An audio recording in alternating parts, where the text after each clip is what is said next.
Hey friends, happy Monday evening. As promised, I thought I would follow up from my earlier statement about thinking of disability as part of the natural process of being human with some key disability pride terminology that might be helpful. So yes, I think we all would agree that having a disability is a normal variation, a normal part of being human. And if we think of disability as a diversity, then I think this statement will be much easier to understand.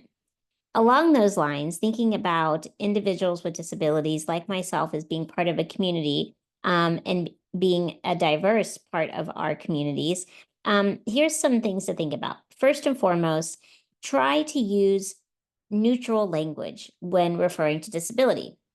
For example, instead of saying, which I think many people do say, wheelchair bound or in a wheelchair, use the terms like a wheelchair user or a person who uses a wheelchair.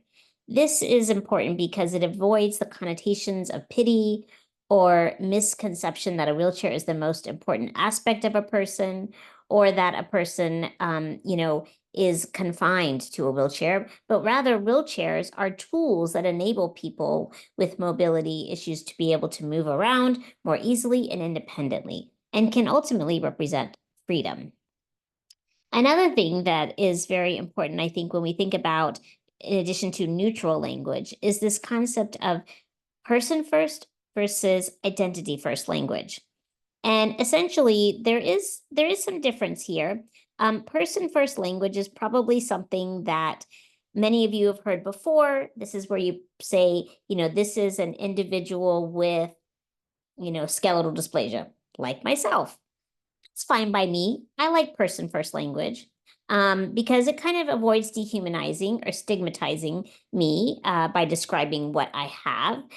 It doesn't describe me for who I am. It just describes something that I have. So again, instead of saying diabetic, you would say a person with diabetes, right? So person first language is often a preferred way to refer to an individual who has a disability. But another option is identity first language. And this is the idea that we emphasize that individuals with specific disabilities are part, their disability is part of their identity, and they may be part of a community. So that also helps to give us power and collective partnership and collaboration to essentially, hopefully, make the world more equitable for us. And so some people like to say a community of people, such as disabled people.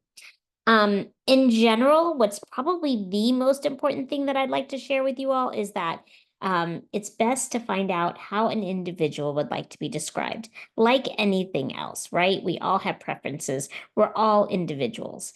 So it's important when you're thinking about describing a disability that someone may have to essentially ask them, do they like person first? Do they like identity first? Or do they prefer something else, right? Because at the end of the day, we are all individuals, and disability is just another part of diversity. And one of the many things that make us all unique. So I hope this was helpful to help you think about disability inclusive language.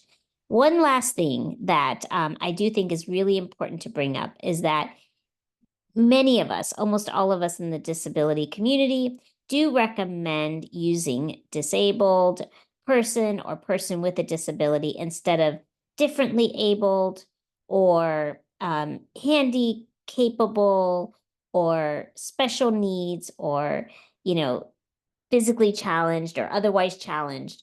All of those terms, you know, can oftentimes, while being very well intended by individuals, can be considered condescending, sometimes even offensive, and oftentimes a way to avoid talking about the disability that you're talking about.